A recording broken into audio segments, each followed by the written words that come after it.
You seriously brought that piece of junk here. Look at it. It runs just fine.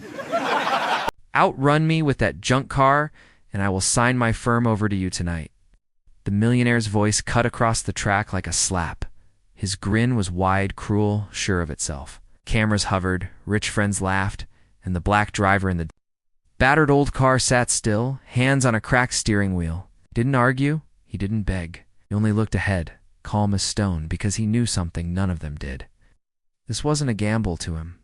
This was home. The race was supposed to be a charity show, a flashy event at the Silver Bay Speedway where the city's elite came to sip drinks, post photos, and pretend their daring was real. The sun was low, staining the sky orange. The air smelled of rubber, fuel, and salt from the nearby ocean. Bright banners flapped in the warm wind. The rich parked their supercars in a line like trophies, each one polished until it looked unreal. The track was their playground for the night. Grant Whitmore was the loudest of them all. 39, tech millionaire, owner of a shipping and logistics firm that had grown fast and ruthlessly. He wore a fitted jacket, expensive watch, and a smile that loved an audience. He was used to winning in rooms where people didn't dare say no. He had built his reputation on risk, or at least on looking like a man who lived for it. Tonight, he wanted a story, a moment he could brag about for years. Then he saw the car they had brought in as a joke for the last slot, an old dented coupe with faded paint. One headlight fogged, the kind of car that looked like it had survived too many winters.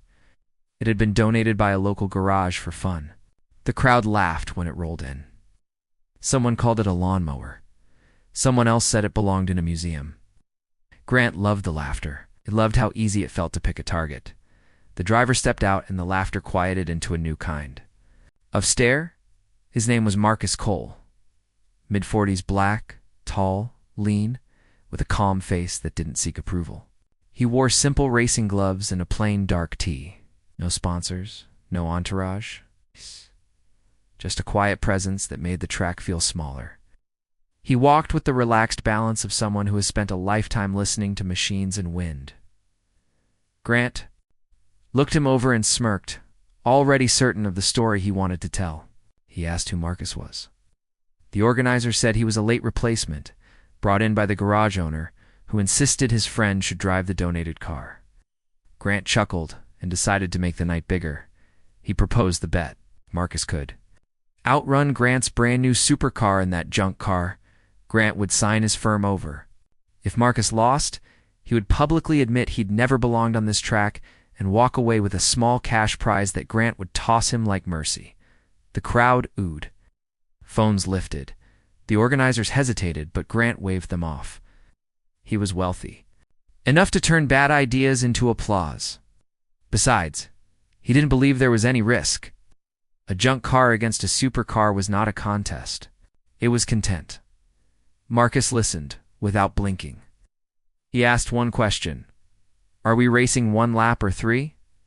Grant laughed harder. He said 3. He wanted humiliation to last. Marcus nodded inside his chest. A different movie played. He had not come here for charity lights or rich laughter. He had come because the garage owner, his old friend, begged him to try driving again after years of silence. Marcus had been the fastest man on tracks across Europe once. Not a rumor, not a boast. A former Formula One champion. He had stood on podiums while flags rose for him and crowds chanted his name. He had felt engines roar under him like living thunder. He had been a legend. Then the crash happened. 8 years ago on a rain-slick track in Monaco, another driver clipped his rear at full speed. Marcus's car spun into the barrier, metal screaming, fire blooming. He survived, but his teammate did not. Marcus woke in a hospital with the smell of smoke still in his nose, his body bruised, his soul cracked open. Lucky. Marcus didn't feel lucky. He felt hollow. He retired without fanfare. He disappeared from cameras. For years, he touched a steering wheel only for groceries and long drives at night when memories got too loud. Racing had taken everything from him. still lived inside him. Tonight, when he saw the old coupe, he smelled a past he never fully buried, the worn leather, the small vibrations of an aging engine, the way the car needed respect to run right. It felt honest. It felt like the first car he ever raced as a teenager on illegal back roads, when his whole life was still ahead of him and his mother worked 2 jobs to buy him used tires. Because she believed in his gift more than fear. He wasn't here to prove anyone wrong. But he wasn't going to let a bully turn the track into a stage for disrespect either. They lined up at the start. Grant's supercar purred like a predator, sleek and low, paint glinting in the dying light. Marcus slid into the old coupe, adjusted the mirror with a steady hand, and breathed once. The crowd leaned forward. Grant winked at the cameras. Someone counted down. The lights dropped. Grant launched hard, the supercar leaping ahead like it had been shot from a bow. Da-da-da-da, the crowd roared. Marcus let him go. On the first straightaway, Marcus listened. Not to the crowd, to the car.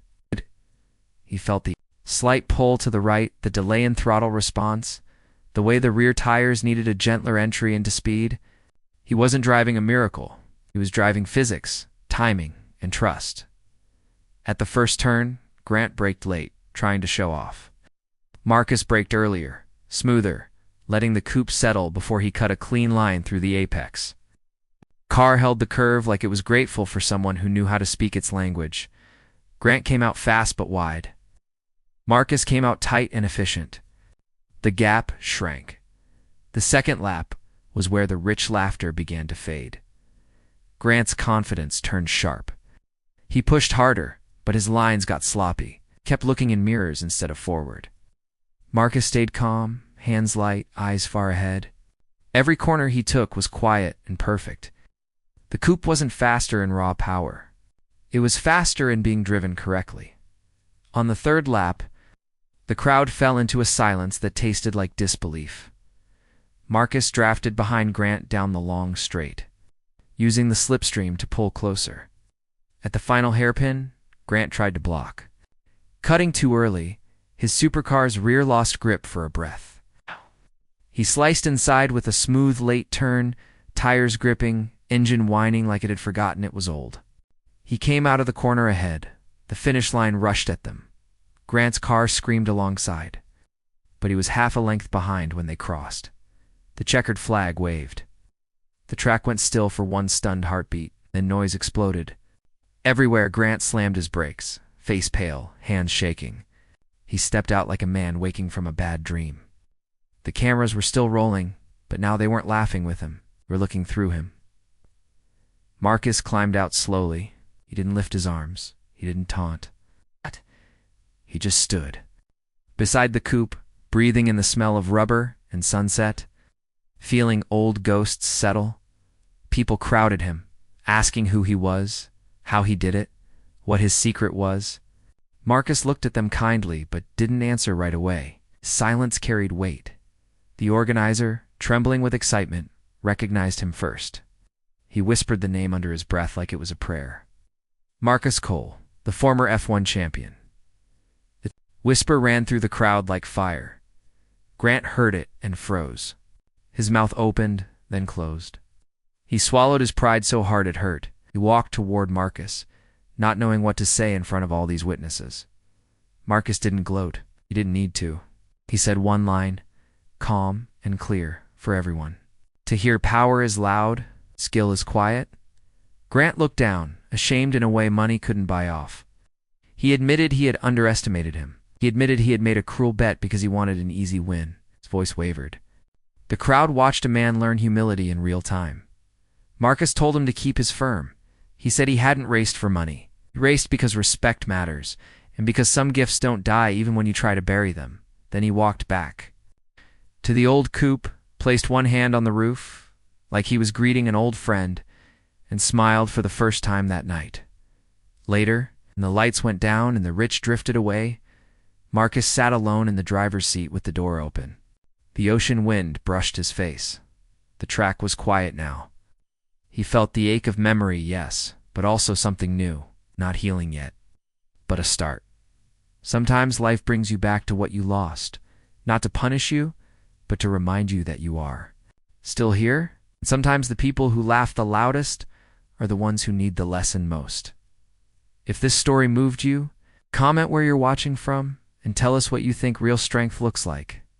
Subscribe for more stories with big twists, quiet heroes, and the kind of justice that speaks without shouting.